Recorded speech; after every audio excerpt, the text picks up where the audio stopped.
اس وقت اس چھوٹے سے کلینک نما کمرے میں وہ نہایت پریشان بیٹھا ہوا تھا۔ اس کا تبادلہ حال ہی میں اس علاقے میں ہوا تھا جہاں کسی قسم کی کوئی سہولت موجود نہیں تھی۔ شہر میں رہنے والا لڑکا خود کو یہاں ایڈجسٹ نہیں کر پا رہا تھا۔ نہ یہاں کوئی نیٹ ورک کا بہترین نظام تھا اور نہ ہی دیگر سہولیات۔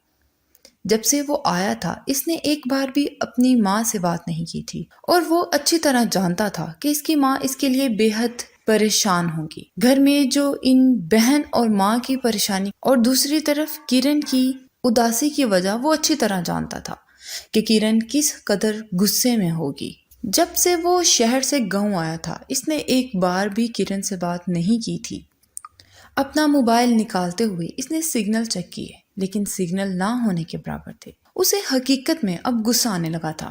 نہ جانے حکومت کو کیا خیال آیا جو اسے یہاں پھینک دیا، ویران جنگل میں، جہاں کام کے انسان نہ ہونے کے برابر ہیں۔ میں تو یہاں ایک منٹ بھی نہیں رہ سکتا، اس کے لیے مجھے پھر نوکری ہی کیوں نہ چھوڑنی پڑے۔ موبائل کو میز پر پھینکتے ہوئے وہ انگلیوں سے پیشانی کو مسلتے ہوئے مسلسل یہی سوچ رہا تھا۔ شہر میں تمام سہولیات کے ساتھ زندگی گزارنے والا لڑکا اب یہاں آ کر حقیقت میں خود کو مصیبت میں پھنسا ہوا محسوس کر رہا تھا۔ ابھی وہ اسی مصیبت کا سامنا کر رہا تھا کہ جب اچانک سے دروازہ کھلا۔ اس نے پلٹ کر دروازے کی جانب دیکھا اور دیکھتا رہ گیا۔ اندر داخل ہوئی لڑکی کو اس نے ایک پل کے لیے عجیب نظروں سے دیکھا، اور پھر کتنی ہی دیر وہ اسے نظریں نہ ہٹا پایا۔ سادہ سے کالے رنگ کے فراک میں اس کا دمکتا ہوا نرالا حسن اتنا گہرا تھا کہ وہ اپنی پریشانی بھول کر رہ گیا۔ صرف ایک پل کے لیے اس نے دل میں یہ قرار کیا، اس نے آج تک ایسی لڑکی نہیں دیکھی تھی، اور وہ بھی جنگل نما گاؤں میں، جہاں اسے لگتا تھا کہ جانور نما انسان رہتے ہیں، جن کے اندر نہ کسی قسم کے آداب ہیں اور نہ ہی زندگی گزارنے کا کوئی سلیقہ طریقہ۔ اسے یہاں آئے ہوئے ایک ہفتہ ہوا تھا، اور اس ایک ہفتے نے اسے اتنا تھکا دیا تھا جیسے وہ یہاں برسوں سے رہ رہا ہو۔ نہ جانے اتنے خوبصورت لوگ یہاں کیسے زندگی گزار رہے ہیں۔ اس لڑکی کے چہرے پر پریشانی واضح تھی۔ کچھ دیر وہ پریشانی اور خوف سے اسے دیکھتی رہی، اور پھر جھجکتے ہوئے کمرے کو دیکھنے لگی جس میں وہ اس وقت موجود تھا۔ لڑکی نے ہاتھ میں کپڑے سے سلا ہوا تھیلا پکڑا تھا، جس سے اس نے مضبوطی سے بازو میں اٹھا کر سینے سے لگا رکھا تھا، جیسے وہ اس کے لیے دنیا جہاں کی قیمتی چیز ہو۔ رات کے اس وقت اکیلی لڑکی کا یہاں آنا اسے خاصا عجیب لگا، لیکن پھر یہ سوچ کر خاموش ہو گیا کہ شاید گاؤں کے باقی لوگ سادہ دماغ کے مالک ہیں اور ان چیزوں سے ان کا کوئی واسطہ نہیں۔ یہاں پر میرے کمرے میں کیا کر رہی ہو اور کیا کام ہے تمہیں؟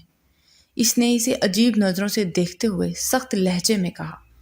جب وہ لڑکی اس کی جانب بڑھی اور کہنے لگی، مجھے آپ سے بہت ضروری کام ہے، دیکھیے میں بہت پریشان ہوں۔ اس کی بات سن کر علی کو حقیقت میں شدید غصہ آیا۔ ایک تو اسے اپنی پریشانی کھائی جا رہی تھی، اور اب آدھی رات کو یہ لڑکی اس کے کمرے میں آ کر عجیب تماشا لگا رہی تھی۔ میں یہاں فارغ نہیں بیٹھا جو رات کو بھی تم لوگوں کے مسائل حل کرتا رہوں، فی الحال جاؤ یہاں سے، اس نے غصے سے دھتکارتے ہوئے کہا۔ جب وہ مشکوک نظروں سے اسے دیکھتے ہوئے اس کی جانب بڑھی اور بولی، ہائے اللہ، آپ تو مجھ سے بھی زیادہ پریشان لگ رہے ہیں، چلیں مجھے جلدی سے بتائیں آپ کیوں پریشان ہیں، میں آپ کی پریشانی کا حل نکال دوں گی۔ اور وہ اس کے بالکل قریب آ کر پریشانی سے دیکھتے ہوئے بولی، اور علی کو ایک بار پھر اس کا لہجہ عجیب لگا، جیسے وہ ایک دوسرے کو صدیوں سے جانتے ہوں۔ اس نے گاؤں میں آ کر یہ بات کافی نوٹ کی تھی کہ یہاں کے لوگ کافی ملنسار ہیں اور پہلی ہی ملاقات میں بے حد پرتکلف ہو جاتے ہیں، لیکن وہ فی الحال کوئی بھی مصیبت اپنے سر نہیں لینا چاہتا تھا۔ ایک پل کے لیے وہ لڑکی سے اتنی معصوم لگی کہ اس کو دیکھتے ہوئے آہستہ سے بولا، مجھے کسی سے ضروری بات کرنی ہے اور وہ میرا انتظار بھی کر رہی ہوگی، لیکن یہاں پر سگنل نہ ہونے کے برابر ہے۔ علی کی بات مکمل ہوتے ہی وہ لڑکی اس کے کندھے پر چپت لگاتے ہوئے بولی، ڈاکٹر صاحب یہ بھی کوئی مسئلہ ہے، میں یوں چٹکی میں آپ کا مسئلہ حل کر دیتی ہوں۔ آپ میرے ساتھ آئیں، میں آپ کو ایک جگہ لے جاتی ہوں جہاں گاؤں کے لوگ شہری رشتہ داروں سے فون میں بات کرتے ہیں۔ اس جگہ پر سگنل اچھے آتے ہیں۔ علی کا دل چاہا کہ وہ انکار کر دے، لیکن بات کرنا بھی ضروری تھا۔ وہ لڑکی یہیں کی رہنے والی تھی اور ہو سکتا تھا کہ وہ کسی ایسی جگہ کو جانتی ہو جہاں جانے سے اس کی بات گھر والوں سے ہو سکے۔ اس کی ایک بہت بڑی پریشانی حل ہو سکتی تھی۔ وہ لڑکی سے لے کر اس کمرے سے باہر نکلی اور ڈاکٹر صاحب اس کی پیروی کرتے کرتے اس کے ساتھ جا رہے تھے۔ جب وہ تھوڑا دور جا کر ایک برگد کے درخت کے پاس جا کر رکی اور اس کی طرف دیکھتے ہوئے بولی، ڈاکٹر صاحب، آپ اس پر چڑھ جائیں اور آرام سے بیٹھ کر جتنی دیر مرضی بات کر لیں، یہاں پر اچھی طرح سگنل آ جاتے ہیں۔ ڈاکٹر علی اس کی جانب مشکوک نظروں سے دیکھتے ہوئے بولا، تھینک یو سو مچ، لیکن اس پر چڑھنا میرے لیے خاصا عجیب اور مشکل کام ہے۔ جب وہ لڑکی اس کے سامنے ہاتھ بڑھاتے ہوئے بولی، کوئی بات نہیں، میں آپ کو سہارا دے دیتی ہوں، آپ تھوڑا اوپر جا کر بیٹھ کر بات کر لیں۔ میں نے تو کبھی یہاں پر بیٹھ کر کسی سے بات نہیں کی، لیکن میں نے گاؤں والے لوگوں کو دیکھا ہے، وہ اسی پر بات کر رہے ہوتے ہیں، وہ اسی پر بیٹھ کر بات کر رہے ہوتے ہیں۔ اس لڑکی نے ہاتھ بڑھایا اور علی نے اس کا نازک ہاتھ تھام لیا۔ درخت کی نچلی اور مضبوط شاخ پر ابھی بیٹھا ہی تھا کہ 2 ہیڈ لائٹس روشن ہوئیں اور ایک گاڑی تیزی سے ان کی جانب بڑھتی ہوئی درخت کے نیچے آ کر رکی۔ 2 نوجوان گاڑی سے نکلے اور اس کی طرف بڑھے۔ وہ انہیں دیکھ کر بوکھلا گیا۔ اریبہ کی آنکھوں میں بھی خوف کے سائے لہرا رہے تھے۔ نیچے اترو ڈاکٹر، ابھی تمہیں یہاں آئے ہوئے دن بھی کتنے ہوئے ہیں اور تم یہاں گاؤں کی لڑکیوں کے ساتھ آوارہ گردی کرتے پھر رہے ہو۔ ان کے لہجے اور باتوں کو سن کر ڈاکٹر حیرت میں پڑ گیا۔ شاید وہ لوگ غلط فہمی کا شکار تھے۔ اس سے پہلے کہ وہ انہیں مزید کوئی تسلی دیتا، ایک لڑکا تیزی سے اریبہ کی طرف بڑھا اور اس کے منہ پر زوردار تھپڑ رسید کرتے ہوئے بولا، تم اپنی حرکتوں سے باز نہیں آؤ گی اور کتنے گل کھلاؤ گی؟ آج میں تمہیں ٹھکانے لگا کر ہی دم لوں گا۔ جب وہ تیزی سے اس کی طرف بڑھا تو ڈاکٹر نے اسے روک کر کہا، آپ جو کچھ سمجھ رہے ہیں وہ بالکل غلط ہے۔ لیکن وہ لڑکا اس کی بات سنے بغیر اسے پکڑ کر گاڑی کی طرف گھسیٹنے لگا اور بغیر اس کی مزاحمت اور بات کی پرواہ کیے اسے گاڑی میں بٹھاتے ہوئے بولا، اب تو ان دونوں کا فیصلہ پنچایت میں ہی ہوگا۔ تمہاری جرت کیسے ہوئی کہ تم یہاں آ کر ہماری بہن کے ساتھ تعلق قائم کرو؟ تم جانتے بھی ہو کہ وہ کون ہے؟ علی کو اندازہ ہو چکا تھا وہ کتنی بڑی مصیبت میں پھنس چکا ہے۔ اریبہ اس علاقے کے خانوں کی بیٹی تھی اور 4 بھائیوں کی اکلوتی بہن تھی۔ اس کا باپ اس علاقے کی پنچایت کا سربراہ تھا۔ علاقے میں لڑکیوں کو ہمیشہ اپنے گھروں تک محدود رکھا جاتا تھا اور سخت روایات میں جکڑ کر رکھا جاتا تھا۔ نہ جانے اریبہ اس روز ڈاکٹر کے کمرے میں کیا کرنے آئی تھی جب یہ سب کچھ ہوا، اور اب وہ ایک بڑی مصیبت میں پھنس چکے تھے۔ اس بات کا اندازہ اس وقت ہوا جب وہ پنچایت کے بیچوں بیچ کھڑا ہو کر اپنے کردار کی صفائیاں دے رہا تھا۔ اسے غصہ آ رہا تھا کہ وہ ایک لڑکی کی بات مان کر اتنی بری طرح پھنس چکا ہے۔ دوسری جانب وہ لڑکی بھی رو کر اپنی صفائیاں پیش کر رہی تھی۔ وہ کہہ رہی تھی کہ وہ تو صرف ڈاکٹر صاحب کی مدد کرنا چاہتی تھی، لیکن اس کے بھائی اس بات پر ذرا برابر بھی یقین نہیں کر رہے تھے، بلکہ اسے ڈرا دھمکا کر خاموش کروانے کی کوشش کر رہے تھے۔ جب ساری بات سن کر پنچایت میں موجود ایک شخص کھڑا ہوتے ہوئے بولا، سکندر خان، اگر قصور تمہاری بیٹی کا ہے تو قصور اس شہر سے آئے ہوئے ڈاکٹر کا بھی ہے۔ اسے معلوم ہونا چاہیے تھا کہ گاؤں والوں کی عزت کی طرف میلی آنکھ بھی نہیں اٹھانی۔ اپنی بیٹی کے ساتھ ساتھ اسے بھی سزا دلواؤ۔ آج کے بعد کسی کی جرت نہ ہو کہ وہ اس علاقے میں آ کر یہاں کی عورتوں کی طرف آنکھ اٹھا کر دیکھے۔ باقی سب لوگ بھی اس کی بات سن کر یہی کہنے لگے کہ بالکل، اس شخص کو بھی اتنی ہی سزا ہونی چاہیے اور سزا کے طور پر ان دونوں کا نکاح کرواؤ کہ انہیں گاؤں میں رخصت کر دینا چاہیے تاکہ آج کے بعد کوئی ایسی حرکت نہ کرے اور اس لڑکی کے ساتھ سارے تعلق بھی ختم کر دیے جائیں۔ یہ سنتے ہی ڈاکٹر وہ بول اٹھا، میں یہاں حکومت کی جانب سے تم لوگوں کی مدد کرنے کے لیے آیا ہوں اور تم لوگ میرے ساتھ ایسا نہیں کر سکتے۔ نہ ہی میں اپنی زندگی کا اتنا بڑا فیصلہ یوں کر سکتا ہوں۔ مجھے کوئی شوق نہیں ہے کہ گاؤں کی جاہل اور گنوار لڑکیوں سے شادی کروں۔ اگر تم لوگ واقعی سمجھتے ہو کہ اس سب میں میری کوئی غلطی ہے تو مجھے کوئی اور سزا دو، لیکن میں اس لڑکی سے کبھی بھی شادی نہیں کروں گا۔ اس نے ٹوک ٹوک اپنا فیصلہ سنا دیا تھا۔ وہ اپنی زندگی کا اتنا بڑا فیصلہ ان لوگوں کے ہاتھوں برباد نہیں کر سکتا تھا، جبکہ اریبہ خاموشی سے اسے دیکھتی ہوئی رو رہی تھی۔ وہ اچھی طرح جانتی تھی کہ نہ تو اس کی بات کو کوئی اہمیت دی جائے گی اور نہ ہی اس کی جذبات اور عزت کا خیال کرے گا۔ ڈاکٹر کی بات سن کر اس کا چاچا حاکم خان اٹھتے ہوئے بولا، تو پھر ٹھیک ہے، اگر یہ لڑکا اس کے ساتھ نکاح نہیں کروانا چاہتا تو میں ابھی اور اسی وقت اس کا نکاح اپنے غلام سے کروانا چاہتا ہوں۔ یہ کہتے ہوئے اس نے آواز لگا کر نذیر نامی ملازم کو بلایا اور تھوڑی ہی دیر میں نذیر حاضر ہوا۔ علی نے اسے دیکھتے ہوئے شدید کوفت محسوس کی۔ وہ درمیانی عمر کا گندا میلا سا شخص تھا، جس کی بڑھی ہوئی داڑھی اور مونچھیں اس کی حلی کو عجیب سے عجیب تر بنا رہی تھیں۔ سب لوگ اس نکاح کے لیے راضی ہو چکے تھے۔ علی نے ایک نظر اس معصوم سی لڑکی کو دیکھا جو خوفزدہ نظروں سے ان سب کو دیکھتی اور رو رہی تھی۔ جس بھی وجہ سے وہ اس کے پاس آئی تھی، اس وقت وہ بری طرح پھنس چکی تھی اور یہ سب کچھ صرف ڈاکٹر کی مدد کرنے کی بدلے سے سہنا پڑ رہا تھا۔ بے اختیار علی کو اس پر بے انتہا ترس آیا۔ اس کا دل چاہا کہ سامنے کھڑے تمام لوگوں کو گولی مار دے جن کے نزدیک ایک عورت اور خاص طور پر ایک بیٹی کی کوئی عزت نہیں تھی۔ اگر وہ اس کی عزت کا خیال نہیں کر سکتے تھے تو اسے دنیا میں لانے کی کیا ضرورت تھی؟ اس سے پہلے کہ وہ لوگ نذیر نامی ملازم کے ساتھ اس کا نکاح پڑھا دیتے، علی نے بلند اور مضبوط آواز میں کہا، میں اس لڑکی سے نکاح کرنے کے لیے تیار ہوں۔ اس کی یہ بات سن کر پوری محفل میں سناٹا چھا گیا۔ لوگ حیرت سے اسے دیکھ رہے تھے، جو کچھ دیر پہلے ہی اس بات کی نفی کر رہا تھا کہ وہ اس لڑکی سے نکاح نہیں کرے گا، اب اچانک نکاح کے لیے کیسے راضی ہو گیا؟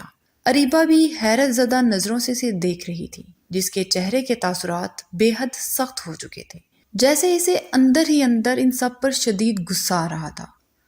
حاکم خان اپنے فیصلے سے ذرا برابر بھی پیچھے ہٹنے والا نہیں تھا۔ اس نے زور دیا کہ لڑکی کی شادی اسی ملازم سے ہوگی، لیکن علی اس کے سامنے ڈٹ گیا اور سب کے سامنے نکاح پڑھا دیا گیا۔ ڈاکٹر علی کے لیے یہ لمحہ ناقابل یقین تھا۔ وہ لڑکی جسے اس نے چند گھنٹے پہلے دیکھا تھا، اب اس کی زندگی کا اہم ترین حصہ بن گئی تھی۔ وہ کبھی سوچ بھی نہیں سکتا تھا کہ اس کی زندگی کا اتنا بڑا فیصلہ یوں لمحوں میں ہو جائے گا اور اسے یوں برباد کر جائے گا۔ نکاح کے بعد اریبہ اس کے پاس بیٹھی رو رہی تھی۔ وہ سوچ بھی نہیں سکتی تھی کہ اس نے اپنی آزادی کے لیے اس شخص کے گلے میں کتنی بڑی مصیبت ڈال دی ہے۔ وہ بس مدد کے لیے اس کے پاس آئی تھی اور نتیجے میں یہ سب کچھ ہو گیا جس کا اسے وہم و گمان میں بھی نہیں تھا۔ علی اسے مسلسل روتا دیکھ کر کوفت زدہ ہو چکا تھا۔ اس نے سخت لہجے میں کہا، اب جاؤ یہاں سے، کیا اب تم میرے سر پر ہی بیٹھی رہو گی؟ اریبہ نے کچھ دیر اسے دیکھا اور پھر دھیرے سے بولی، اگر آپ نے میری مدد کی ہے تو اب مکمل مدد کر دیجیے۔ میرے پاس یہاں رہنے کا کوئی ٹھکانہ نہیں ہے، مجھے اپنے ساتھ شہر لے چلیں اور وہاں پہنچنے کے بعد چاہے تو مجھے میرے حال پر چھوڑ دیجیے گا، میں اپنے لیے کوئی نہ کوئی ٹھکانہ ڈھونڈ لوں گی۔ وہ روتے ہوئے اس شخص سے فریاد کر رہی تھی جس کے ساتھ اس کا رشتہ جڑ چکا تھا، ایک ایسے مضبوط رشتہ جس کا اسے اندازہ بھی نہیں تھا۔ اسے بار بار اس شخص کے لیے افسوس ہو رہا تھا جس کی زندگی برباد کر دی گئی تھی۔ وہ خود پر قابو پانے کی کوشش کر رہا تھا۔ اسے سمجھ نہیں آ رہا تھا کہ وہ کن حالات میں پھنس چکا ہے۔ وہ لوگ جنہیں اپنی بیٹیوں اور بیویوں کی عزت اور زندگی کی پرواہ نہیں، وہ کیسے اس کے لیے نرم گوشہ رکھ سکتے تھے؟ لیکن اب اس کی زندگی میں جڑی اریبہ بھی اس کے لیے اہم ہو گئی تھی۔ اسے اس لڑکی سے جذباتی لگاؤ تو نہیں تھا، لیکن وہ اس کی زندگی برباد ہونے دینا نہیں چاہتا تھا۔ علی نے سخت لہجے میں کہا، تمہارے پاس صرف 5 منٹ ہیں، جلدی جاؤ، اپنے گھر سے قیمتی اور ضروری سامان لے آؤ، یاد رکھنا میں صرف 5 منٹ تمہارا انتظار کروں گا۔ اریبہ نے سر ہلاتے ہوئے اس کی بات مانی اور اس کے ساتھ چل دی۔ وہ ایک گھر کے سامنے جا کر رک گیا اور وہ گھر کے اندر چلی گئی، جہاں سب لوگ اسے خونخوار نظروں سے گھور رہے تھے، یہاں تک کہ وہاں کوئی بھی ایسا شخص نہیں تھا جو اسے ترس بھری نظروں سے دیکھتا یا اس کی حقیقت پوچھے۔ سب اسے حقارت بھری نظروں سے گھور رہے تھے۔ جب اس کی تائی نے اسے دیکھتے ہوئے کہا، اب یہاں کیا لینے آ گئی ہو؟ اپنی عاشق کے چکر چلا کر تم نے ہماری عزت 2 کوڑی کی کر دی ہے۔ تمہارا نکاح کر کے تمہیں یہاں سے بھیج دیا ہے، اب دوبارہ کیوں آئی ہو؟ اریبہ کو ان کے لہجے پر افسوس ہو رہا تھا۔ ان کے الفاظ تیر کی طرح لگ رہے تھے۔ وہ یہ بھی نہیں جان پا رہی تھی کہ وہ شاید کچھ لمحوں کے لیے ان کے ساتھ آخری ملاقات کرنے کے لیے آئی ہے، مگر وہ اسے حقارت سے دیکھ رہے تھے اور اس پر تانے کس رہے تھے، اور پھر اپنے اپنے کمروں میں چلے گئے۔ کاش آج اس کی ماں زندہ ہوتی تو کوئی بھی اس کے ساتھ یوں نہ کرتا۔ اسے وہ دن یاد آ رہے تھے جب اس نے دن رات ان کی خدمت کی تھی اور اپنے چچا زاد بھائیوں کی ہر بات مانی تھی، لیکن آج اس کی ایک چھوٹی سی غلطی پر وہ سب یوں منہ موڑ گئے جیسے وہ ان پر بوجھ ہو۔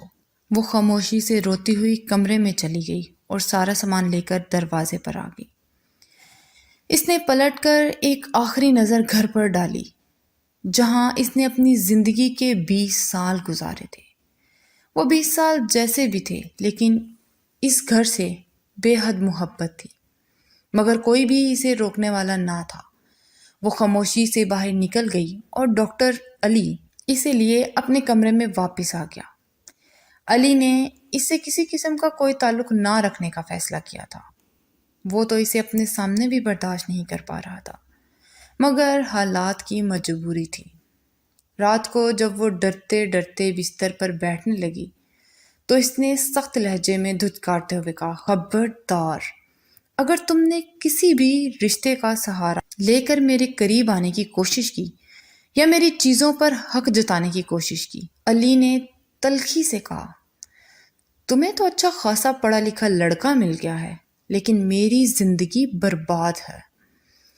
مجھے کیا ملا؟ تم جیسی ایک جاہل گاؤں کی لڑکی جسے میں اپنی زندگی میں کبھی برداشت نہیں کر سکتا۔ اریبہ کے آنسو شدت اختیار کر چکے تھے۔ وہ بھری بھری نظروں سے اسے دیکھتے ہوئے بولی، میں جاہل نہیں رہنا چاہتی تھی، اس لیے تو ان لوگوں سے بغاوت کی۔ علی نے غصے سے کہا، ہاں تو تم نے بغاوت کی اور میری زندگی کو عذاب بنا دیا۔ تم اس رات میرے کمرے میں نہ آتی تو میری زندگی مشکلات کا شکار نہ ہوتی۔ علی نے دھاڑتے ہوئے اس کی طرف قدم بڑھایا اور اسے بازو سے پکڑ کر جھنجھوڑتے ہوئے بولا، کیوں آئی تھی اس رات میرے کمرے میں؟ آخر تمہاری یہی چال تھی نا کہ تم مجھے اپنا بنا لو تاکہ تمہیں آزادی مل جائے۔ اریبہ خوف زدہ نظروں سے اسے دیکھتے ہوئے بولی، نہیں، ایسا نہیں ہے، میں سچ کہہ رہی ہوں۔ میں پڑھنا چاہتی تھی اور گاؤں میں آپ کے علاوہ کوئی بھی اتنا پڑھا لکھا نہیں تھا جو مجھے سمجھا سکے کہ میں پرائیویٹ طور پر کیسے تعلیم حاصل کر سکتی ہوں۔ مجھے پڑھنے کا بہت شوق ہے۔ علی اس کی بات پر طنزیہ ہنستے ہوئے بولا، یعنی اب تم مجھے اپنی معصوم باتوں میں الجھانا چاہتی ہو اور میں بیوقوف بن جاؤں گا؟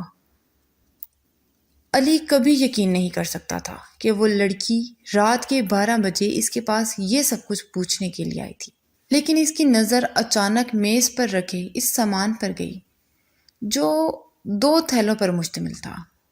ایک تھیلا جسے وہ اس رات سینے سے لگا کر آئی تھی اور اس کے ساتھ رکھا ایک چھوٹا سا شاپر۔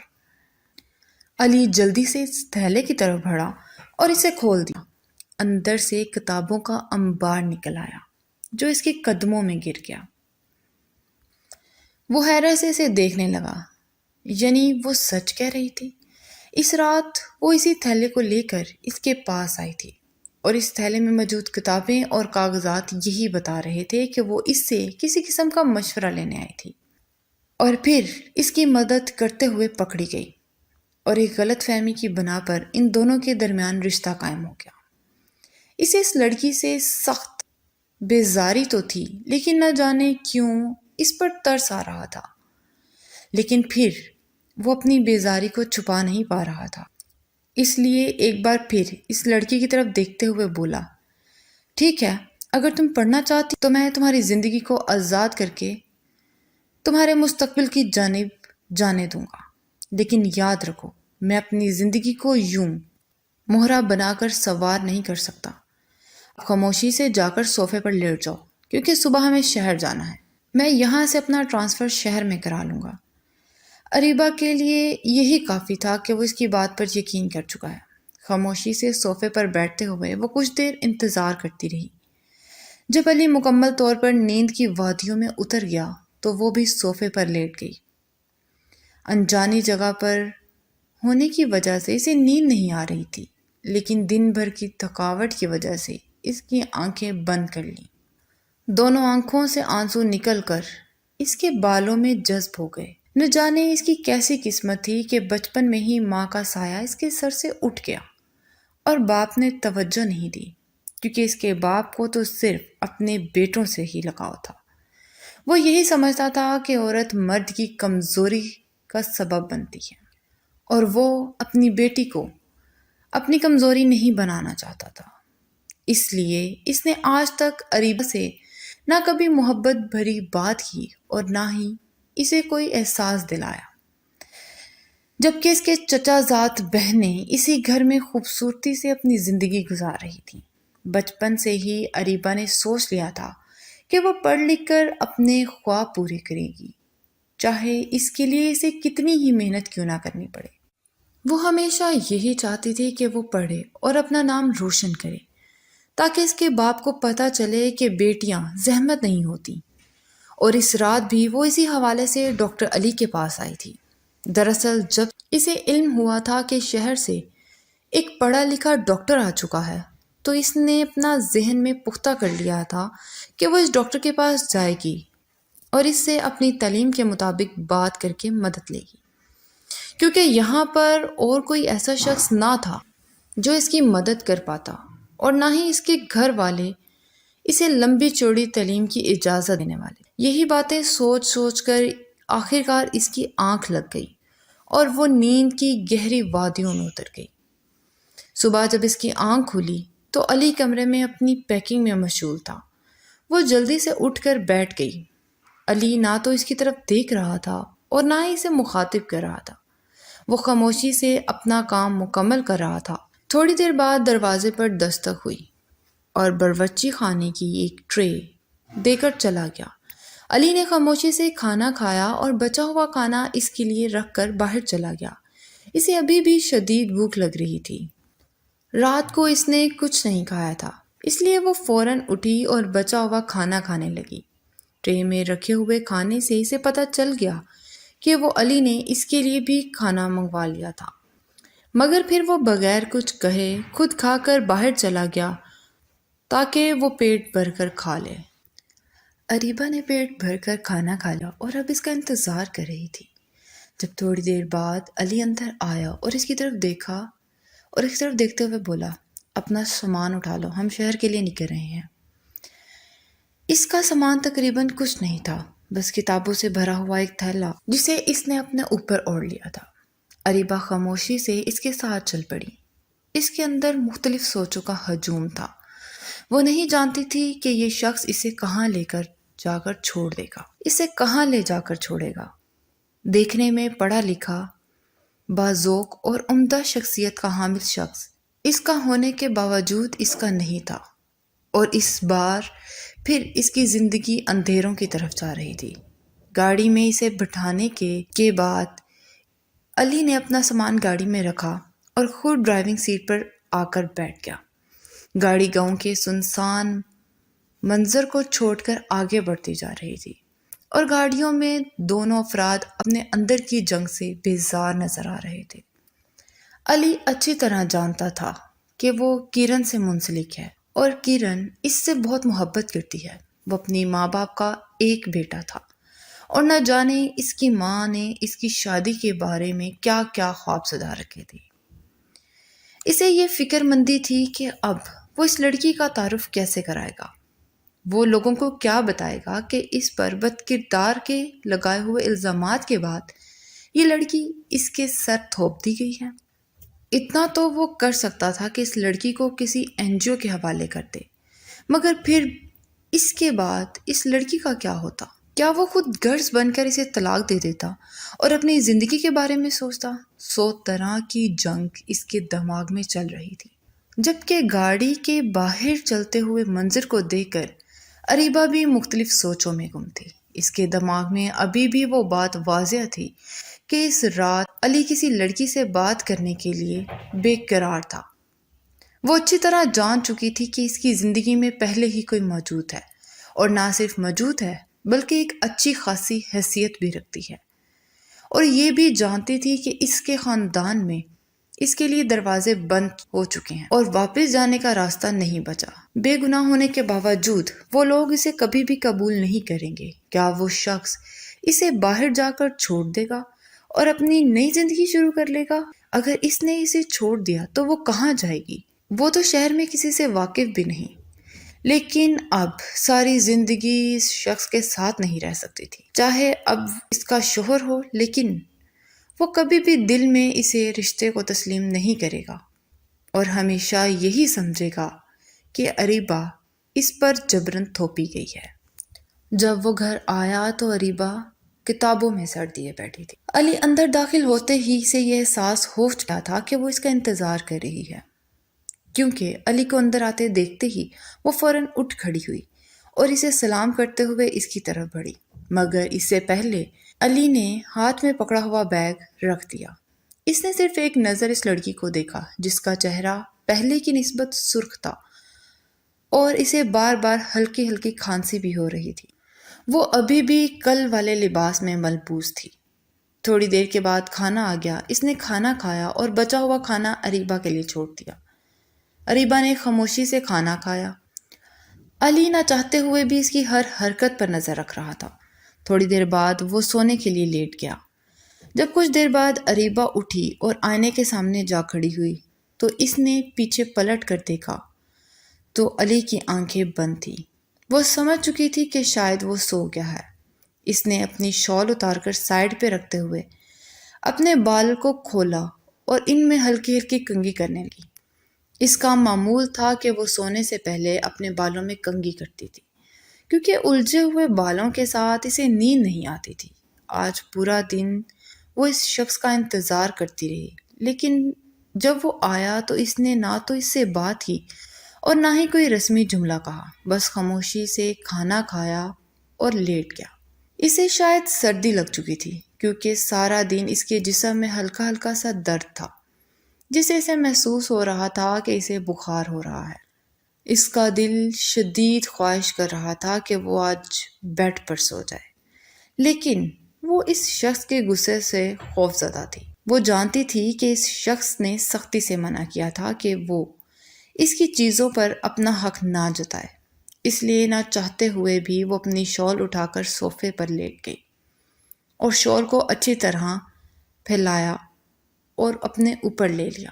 علی جو کافی دیر سے بیڈ پر آنکھیں موندے لیٹا تھا، ہلکی ہلکی آنکھ کھول کر اس کی تمام حرکتوں کا جائزہ لے رہا تھا۔ وہ اس کے سیاہ بالوں کو دیکھ کر بہت دلچسپی سے انہیں دیکھ رہا تھا، جو کسی گہری سوچ میں گم کنگھی کرتی ہوئی پھر انہیں ہلکی سی چٹیا میں باندھ کر سونے کے لیے لیٹ گئی۔ تھوڑی دیر بعد کمرے میں اس نے بھاری سانس گونجنے لگی تو علی نے بھی تسلی سے آنکھیں بند کر لی اور نیند کی وادیوں میں اتر گیا۔ صبح جب علی اٹھا تو اسے صوفے پر سکڑی سمٹی ہوئی اریبہ کو دیکھ کر شدید ترس آیا۔ وہ آہستہ آہستہ کانپ رہی تھی۔ کمرے میں جتنی سردی تھی، بغیر کمبل کے غیر آرام دہ حال میں صوفے پر سونا اسے بہت عجیب لگ رہا تھا۔ اس نے اس کے کندھے سے ہاتھ لگاتے ہوئے جھنجھوڑا، لیکن وہ ویسی ہی پڑی رہی۔ جب پیچھے ہٹتے ہوئے اس نے اسے آواز دی تو اریبہ نے تھوڑی سی آنکھیں کھولیں اور پھر مکمل طور پر آنکھیں کھول کر اٹھنے کی کوشش کرنے لگی۔ اس کی کمر کسی تختے کی طرح اکڑ چکی تھی اور پورا جسم درد کر رہا تھا۔ سر میں بھی شدید درد تھا۔ سفر کی تھکاوٹ اور سردی کی وجہ سے اسے بخار ہو رہا تھا۔ علی نے آگے بڑھتے ہوئے اس کی نبض پر ہاتھ رکھا اور اسے دیکھتے ہی سمجھ گیا کہ اسے سردی لگ چکی ہے۔ وہ مسلسل کھانسی اور چھینک رہی تھی۔ السلام علیکم، نرمی سے اسے کہتے ہوئے، بیڈ پر جا کے آرام سے لیٹ جاؤ، تھوڑی دیر بعد ناشتہ تمہارے کمرے میں آ جائے گا اور ساتھ تمہارے لیے پین کلر بھی بھجوا دوں گا۔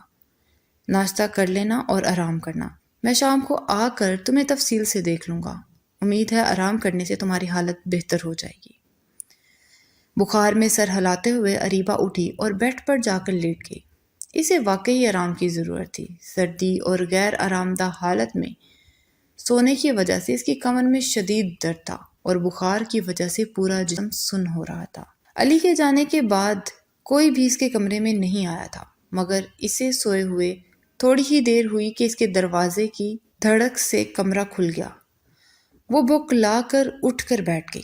اندر آنے والی لڑکی اسے عجیب و غریب نظروں سے دیکھ رہی تھی۔ اس کے پہنے ہوئے عجیب و غریب کپڑے اریبہ کو بے حد شرمندہ کر رہے تھے، مگر وہ یہ بھی نہیں سمجھ پا رہی تھی کہ سامنے موجود لڑکی اسے اتنی سخت نظروں سے کیوں گھور رہی ہے۔ جب وہ لڑکی اس کی طرف بڑھتے ہوئے بولی، تم یہاں کیا کر رہی ہو؟ اریبہ اچھا خاصا بوکھلا چکی تھی۔ اسے سمجھ نہیں آ رہا تھا کہ وہ لڑکی کون ہے اور اب اسے کیا جواب دینا چاہیے، اس لیے وہ بس خاموشی سے اسے دیکھتی رہی۔ جب وہ لڑکی ایک بار پھر اسے سخت انداز میں دیکھتے ہوئے بولی، میں نے تم سے کچھ پوچھا ہے، گونگی ہو گئی ہو کیا؟ اس کے سخت لہجے کو سن کر اریبہ خوف زدہ ہو گئی تھی۔ اس کی سمجھ بالکل نہیں آ رہا تھا کہ اسے کیا کہنا چاہیے، اس لیے اس نے اس لڑکی کی طرف دیکھتے ہوئے کہا، میں علی کی بیوی ہوں، اریبہ۔ اس کی زبان سے یہ جملہ سنتے ہی وہ لڑکی حیرت زدہ ہو کر اسے دیکھنے لگی اور پھر چند لمحے بعد اس حیرت نے شدید غصے کی صورت اختیار کر لی۔ غصے سے پاس پڑا پانی کا جگ اس نے زور سے فرش پر انڈیل دیا۔ جگ کے ٹوٹنے سے اریبہ شدید خوف زدہ ہو چکی تھی۔ وہ نہیں جانتی تھی کہ اس لڑکی کو اتنا غصہ کیوں آ رہا ہے۔ جب وہ لڑکی تیزی سے پلٹی اور کمرے سے باہر جانے لگی، اریبہ نے جلدی سے اٹھ کر کمرہ بند کر لیا۔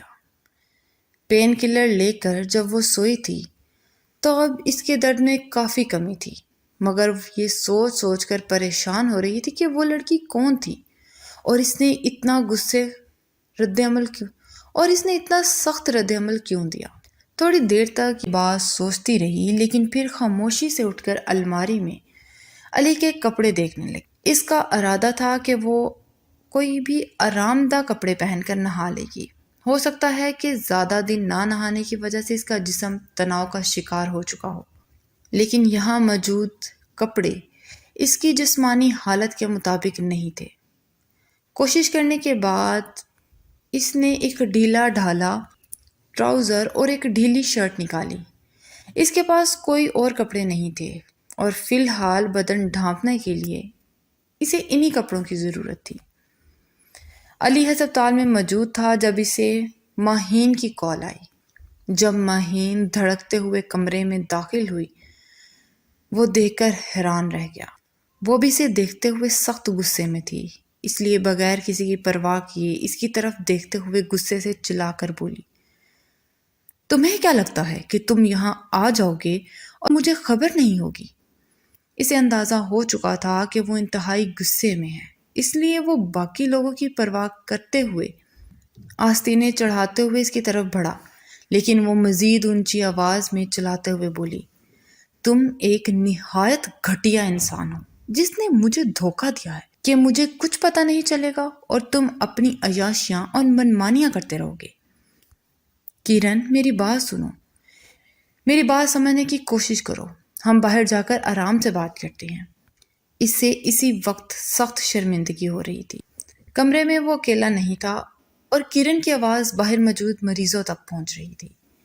شرمندگی سے اس کا پورا چہرہ سرخ ہو گیا تھا۔ وہ ہرگز نہیں جانتا تھا کہ کرن بغیر اس کی عزت کی پرواہ کیے اس پر چیخ کر برستے ہوئے غصہ کرے گی۔ اس نے بمشکل ماہین کو سنبھالا اور دوسروں سے معذرت کرتے ہوئے اسے باہر لے آیا اور گاڑی میں بٹھایا، پھر گاڑی ایک پرسکون جگہ پر لے گیا۔ وہ وہ کرن کو کسی بھی دھوکے میں نہیں رکھنا چاہتا تھا اور وہ اسے ساری حقیقت بتانا چاہتا تھا، لیکن کرن کچھ بھی سننے کے موڈ میں نہیں تھی۔ وہ اچھی طرح جانتا تھا کہ غصہ کرنا کرن کا حق ہے، لیکن وہ جو لوگوں کے سامنے اس کی عزت کی پرواہ کیے بغیر چیخ رہی تھی، یہ اس کے لیے بالکل مناسب نہیں تھا۔ دیکھو، یہ شادی نہیں ہے، بس ایک سمجھوتا ہے۔ دراصل گاؤں کے لوگوں نے مجھ پر کچھ بے بنیاد الزام لگانے کے بعد اس لڑکی کو میرے سر پر تھوپ دیا۔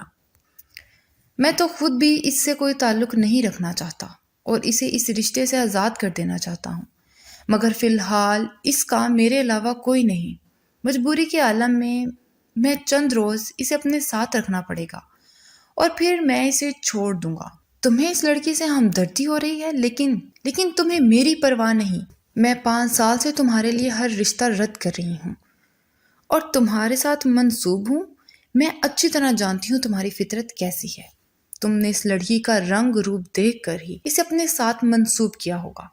میں تو مردوں کی فطرت سے اچھی طرح واقف ہوں۔ کرن کا لہجہ اور رویہ اسے اب حقیقی معنوں میں غصہ دلا رہا تھا۔ جتنا وہ اسے سمجھانے کی کوشش کر رہا تھا، وہ اتنا ہی بھڑکتی جا رہی تھی اور اس کی کوئی بات سنے بغیر وہ اسے ہی چلاتے ہوئے بولی، میں اس لڑکی سے مل کر آئی ہوں اور اگر تم نے اسے طلاق نہ دی تو میں اسے 2 کوڑی کا کر کے رکھ دوں گی یا پھر اس کی جان لے لوں گی۔ تم نہیں جانتے میری ضد کو۔ یہ کہتے ہوئے وہ چلی گئی۔ لیکن علی ایک عجیب و غریب رویے کا شکار ہو چکا تھا۔ اسے خود پر بہت غصہ آ رہا تھا اور کرن کے رویے پر بھی۔ کرن کو آج اس کی عزت کا خیال نہیں تھا اور اسے پر اعتماد نہیں تھا۔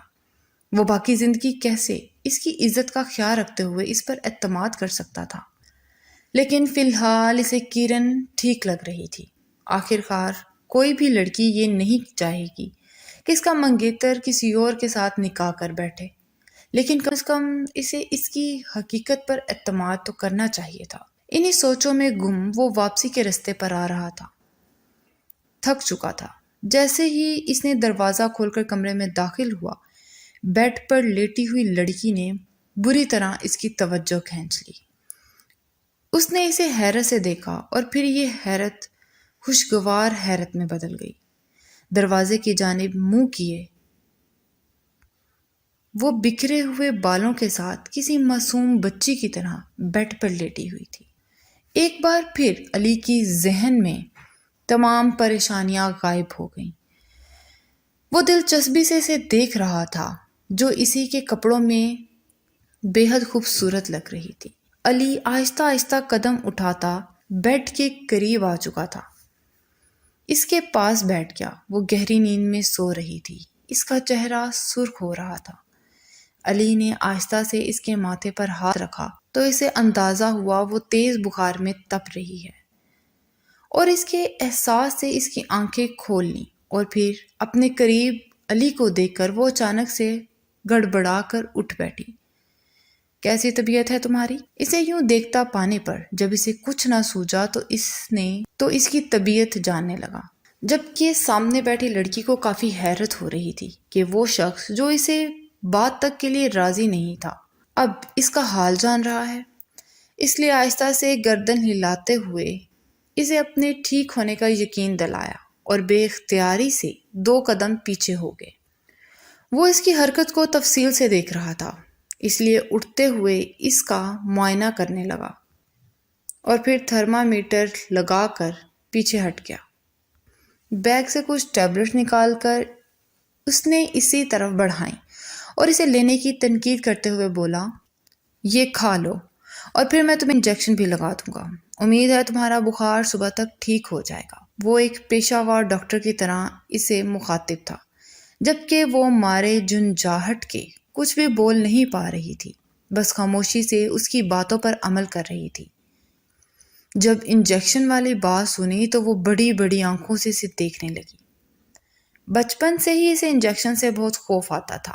میں ٹیبلٹ سے ٹھیک ہو جاؤں گی، آپ انجیکشن رہنے دیں۔ اس کی آواز سن کر وہ حیرت سے اسے دیکھنے لگا۔ میں نے تم سے رائے مانگی ہے، بس خاموشی سے یہ ٹیبلٹ کھا لو۔ اور اریبہ نے جلدی سے وہ ٹیبلٹس منہ میں رکھ کر نگل لی۔ اور سونے کے لیے لیٹ گئی۔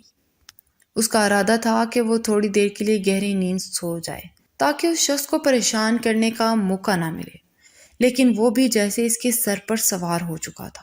تھوڑی دیر کے بعد اس کے قریب آتے ہوئے بولا، اٹھ کر بازو آگے کرو، یہ انجیکشن لگوا لو۔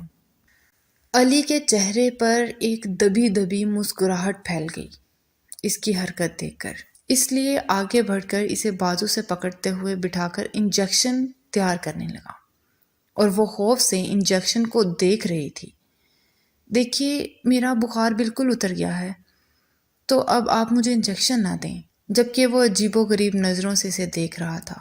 اسی وقت سامنے بیٹھی ہوئی لڑکی کی گال سرخ پھول کی مانند دہک رہی تھی۔ سرخ نشیلی آنکھیں، گیلے بال اور ڈھیلے ڈھالے کپڑے، وہ واقعی قیامت لگ رہی تھی، اور سامنے بیٹھا شخص اس کے جلووں میں گرفتار ہو رہا تھا۔ وہ بے حد خوبصورت تھی، اتنی خوبصورت کہ اسے تسلیم کرنا پڑا۔ اس نے آج سے پہلے ایسی خوبصورت لڑکی نہیں دیکھی تھی، اور خوبصورتی کس مرد کو متاثر نہیں کرتی۔ اسے بھی یہ خوبصورتی بری طرح متاثر کر رہی تھی، اور اس کی نظریں بار بار اسے دیکھ رہی تھیں۔ علی نے آہستہ سے اس کا بازو پکڑا اور اسے انجیکشن لگا دیا۔ اریبہ نے سختی سے اپنے دونوں ہاتھوں کو تھام لیا اور زور سے اپنی آنکھیں بند کر کے خوفزدہ انداز میں سر جھکا کر بیٹھ گئی تھی۔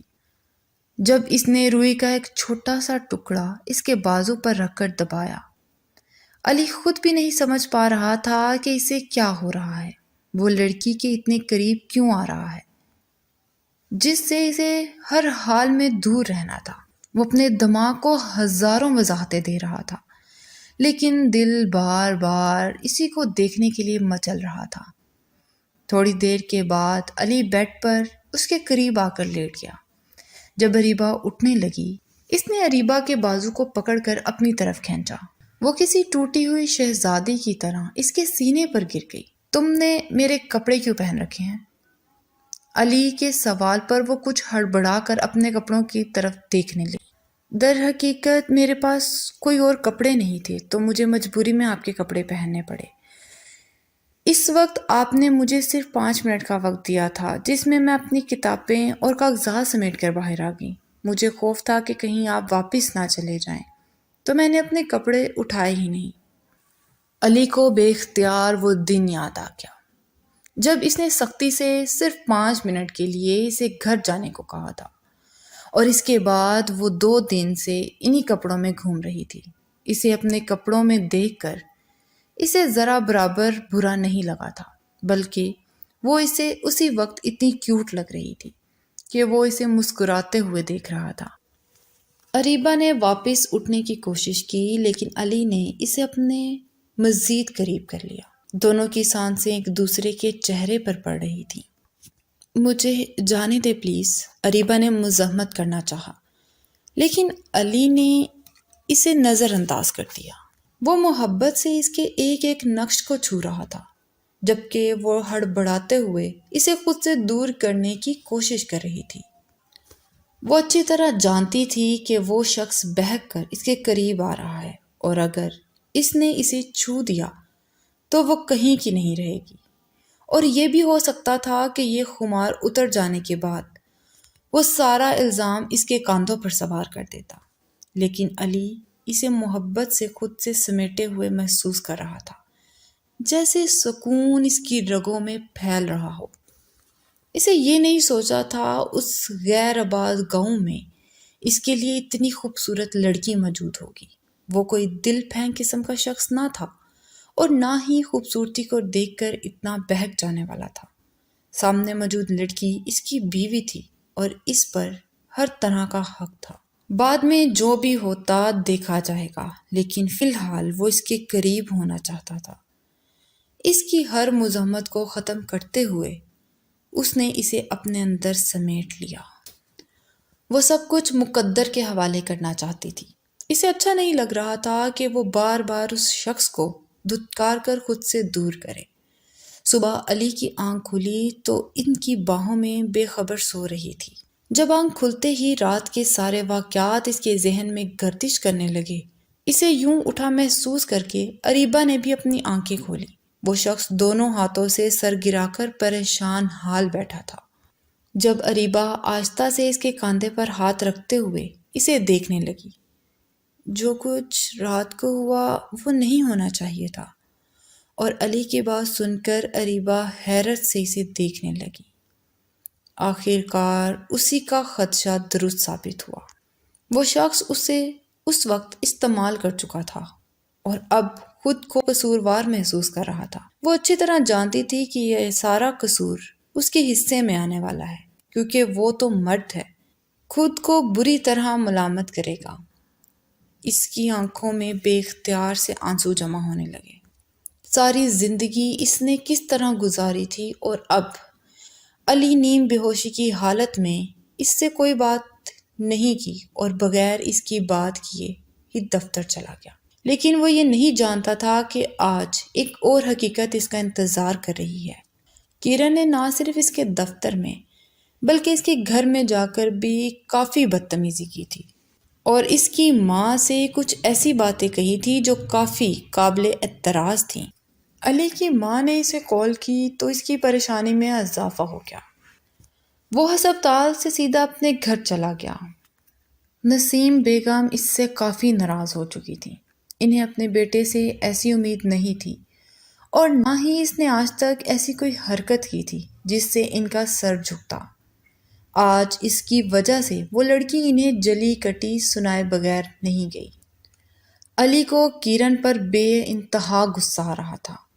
وہ سب کچھ برداشت کر سکتا تھا، لیکن اپنی ماں کے ساتھ ایسا سلوک برداشت نہیں کر سکتا تھا۔ اس نے خود ہی اپنی ماں کو ساری حقیقت بتانے کا فیصلہ کیا، اور آہستہ آہستہ ہر راز ان کے سامنے کھلتا چلا گیا۔ میں جانتا ہوں، ہو سکتا ہے میری اس حرکت کی وجہ سے آپ کا دل دکھے، لیکن میرا یہ ارادہ نہیں تھا۔ میں تو خود اس سب کے لیے تیار نہیں تھا، اور اب میں اس لڑکی کو چھوڑ سکتا ہوں، اور اب میں اس لڑکی کو نہیں چھوڑ سکتا، کیونکہ اب اسے چھوڑ دینا میرے لیے سراسر زیادتی ہوگی، اور آپ نے میری تربیت میں یہ بات شامل نہیں کی کہ میں کسی کے ساتھ زیادتی کروں۔ نسیم بیگم کو اپنے بیٹے پر بہت یقین تھا۔ وہ اچھی طرح جانتی تھی کہ اگر ان کا بیٹا یہ سب کچھ کہہ رہا ہوگا تو وہ بالکل سچ کہہ رہا ہوگا، اس لیے انہوں نے اس کی طرف دیکھتے ہوئے نرمی سے کہا، میں پہلے بھی یہی چاہتی تھی کہ تمہاری زندگی میں ایسی لڑکی آئے جو تمہیں سنبھال لے اور تم اس کا سہارا بنو۔ تم نے اپنی مرضی سے کرن سے رشتہ کیا تھا اور اپنی مرضی سے ہی یہ رشتہ نبھایا، لیکن بیٹا میں اب بھی سمجھتی ہوں کہ اس کے ساتھ زیادتی ہوگی۔ بہتر ہے کہ تم جو بھی کرو اچھے طریقے سے سوچ سمجھ کر کرو۔ علی نے فی الحال کرن کے معاملے کو ختم کر دیا اور اس وقت اپنی ماں اور بیوی کے درمیان تعلقات کو بہتر بنانا چاہتا تھا۔ نسیم بیگم نے اسے کہا کہ اگر اس نے نکاح کر ہی لیا ہے تو بہو کو گھر لے آئے، کیونکہ ان کا ارادہ تھا کہ وہ بہو سے ملاقات کے بعد ان دونوں کا ولیمہ کر دیں، تاکہ مہمانوں میں یہ بات عزت کے ساتھ مشہور ہو جائے، وہ کسی کو بات بنانے کا موقع نہ ملے۔ وہ جانتا تھا کہ آج وہ پریشانی میں بے حال ہو چکی ہوگی۔ اسے جاتے جاتے کافی دیر ہو چکی تھی۔ جب وہ کمرے میں داخل ہوا تو وہ صوفے پر گھٹنوں میں سر دیے بیٹھی تھی، اور اسے دیکھتے ہی اس کی جانی پڑی۔ کہاں چلے گئے تھے آپ؟ وہ اس کی بے قراری پر مسکرایا جب وہ روتے ہوئے اسے دیکھنے لگی۔ میں اچھی طرح جانتی ہوں کہ جو کچھ ہمارے درمیان ہوا اس میں آپ کی مرضی شامل نہیں ہے، لیکن ہم اس معاملے کو بھلا دیں گے اور میں خاموشی سے آپ کی زندگی سے باہر آ جاؤں گی۔ اریبہ نے کہا، چلی جاؤں، لیکن مجھے یوں بے سہارا مت چھوڑیں، مجھے کسی قابل اعتماد شخص کے حوالے کر دیں۔ اسے روتے ہوئے دیکھتا رہا۔ وہ اسے روتے ہوئے دیکھتا رہا اور پھر آگے بڑھ کر اپنی انگلیوں کے پوروں سے اس کے آنسو صاف کرتے ہوئے بولا، میں خود کو تمہارے لیے قابل اعتماد سمجھتا ہوں، کیا تم میرے ساتھ پوری زندگی گزارو گی؟ وہ حیران اور پریشان کھڑی تھی، لباس میں کندھوں پر اچھی طرح چادر پھیلائے۔ وہ بالکل ایک نواب زادی لگ رہی تھی، جبکہ نسیم بیگم اس پر صدقے واری جا رہی تھی۔ انہیں اندازہ نہیں تھا اس کی خوبصورتی کا۔ انہیں اپنے بیٹے کی قسمت پر رشک محسوس ہوا اور وہ سمجھ گئیں کہ وہ ایک ایسی لڑکی کا حقدار تھا جیسی لڑکی اللہ نے اس کی قسمت میں لکھ دی تھی۔ اور سب سے مل کر اور ان کی محبت کو دیکھ کر وہ نم آنکھوں سے خدا کا شکر ادا کر رہی تھی اور اس بات پر مطمئن تھی کہ ان کی ماں کو اریب بے حد پسند آئی تھی۔ علی نے اس شام کرن سے رابطہ کرنے کی کوشش کی، لیکن کرن نے اس کا نمبر بلاک کر دیا تھا۔ نہ ہی وہ اس سے ملنا چاہتی تھی اور نہ ہی اس سے کوئی رابطہ رکھنا چاہتی تھی۔ اور پھر اس روز اس نے فیصلہ بھی کر لیا کہ اس کی زندگی کا مقصد صرف اور صرف اریبہ سے شروع ہو کر اریبہ پر ختم ہوگا۔ نہ ہی کسی اور کی گنجائش ہے اور نہ ہی وہ اسے اپنی زندگی میں لائے گا۔ فی الحال نسیم بیگم نے اسے اپنی بہو سے بالکل الگ کر دیا تھا، کیونکہ ان کا خیال تھا اب ولیمے کے روز ہی باقاعدہ دلہن بن کر وہ اس کے کمرے میں جائے گی، اور وہ اسے دیکھنے کے لیے بھی سارا دن بے تاب رہتا تھا۔ نہ ہی اسے دیکھ پا رہا تھا اور نہ ہی کال پر اس سے بات ہو رہی تھی۔ ایک ہی دن میں وہ پوری گھر والوں پر قابض ہو گئی تھی۔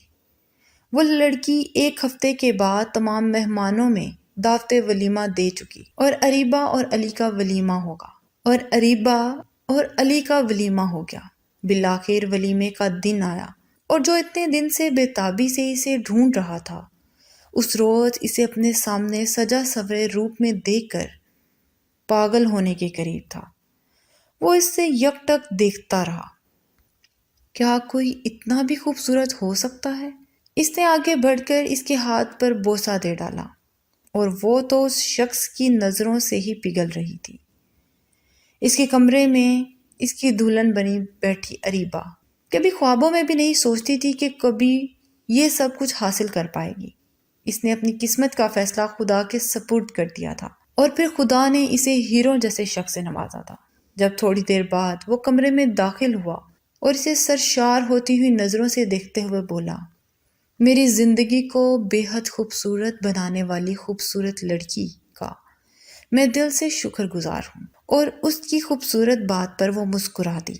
وہ اچھی طرح جانتی تھی کہ اس گھر میں اسے ماں اور بہن کی وہ محبت نصیب ہوگی جس کے لیے وہ ساری زندگی ترستی تھی۔ قسمت اس پر اپنے تمام دروازے کھول کر مہربان ہو رہی تھی، اور اس نے قسمت کی مہربانی کو اپنی خوش نصیبی سمجھ کر قبول کر لیا۔ خدا پر بھروسہ کرنے والے کو وہ کبھی خود سے نا امید نہیں ہونے دیتا۔ پیچھے موجود اس کے خونی رشتہ دار نے اسے پلٹ کر بھی نہیں دیکھا تھا کہ وہ زندہ ہے یا مر چکی ہے، اور اس نے بھی ان لوگوں کی پرواہ چھوڑ دی۔ اس کی زندگی میں مخلص لوگ ہی اس کے لیے حیثیت رکھتے تھے، اور وہ ان کے لیے۔